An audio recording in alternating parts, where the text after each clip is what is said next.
Miss হবে না আপনার পছন্দের টিভি শো। দেখুন জি5 অ্যাপে একদম ফ্রি। এফএম দা, ও ম্যাডাম,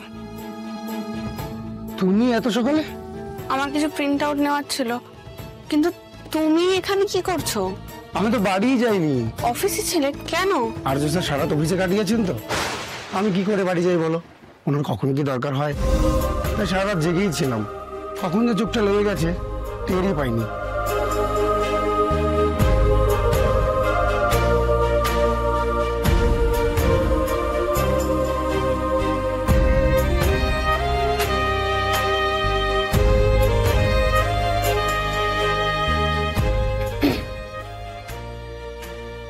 স্যার, স্যার,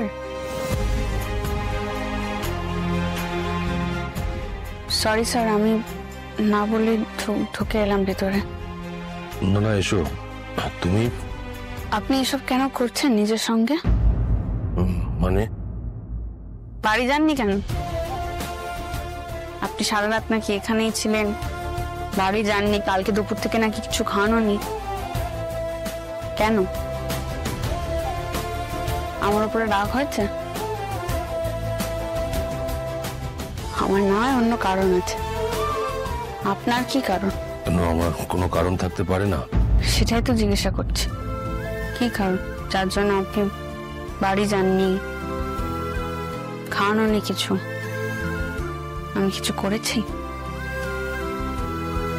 দেখো অপর্ণা, আমি কাউকে কিছু বলেছি সে কোনোদিন না বলেনি। অফিসে তো নয়, বাইরেও নয়। কিন্তু তুমি আমাকে কালকে আমি খাবার পাঠালাম, তুমি খেলে না, আমাকে না বলে চলে গেলে। It's not done. এটাই কারণ? কেন এটা কারণ হতে পারে না? আমি অকারণে কিচ্ছু করিনি স্যার, আর আপনাকে অসম্মান করার জন্য তো নয়।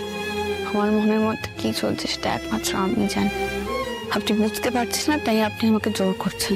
দেখো, আমি জোর করছি না।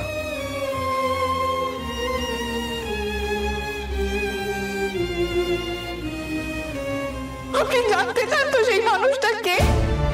আপনি জানতে চান আমি কাকে ভালোবাসি? আমি আপনাকে ভালোবাসি স্যার।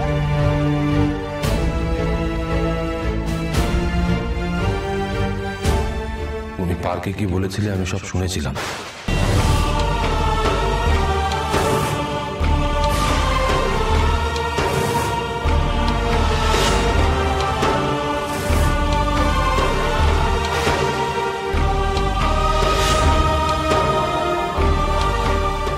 এগুলো ঠিক নয়, এগুলো একদম ঠিক নয় অপর্ণা। তোমার উচিত তোমার মায়ের পছন্দ ছেলেকে বিয়ে করা। দেখো, এইসব নিয়ে তুমি ভেবো না প্লিজ। আমি তোমাকে রিকোয়েস্ট করছি।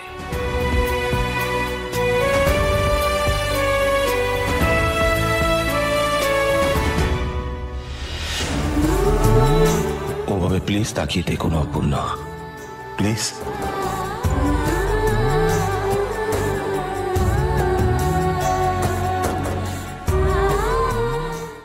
জি5 ডাউনলোড করুন আর সব এপিসোড দেখুন একদম ফ্রি।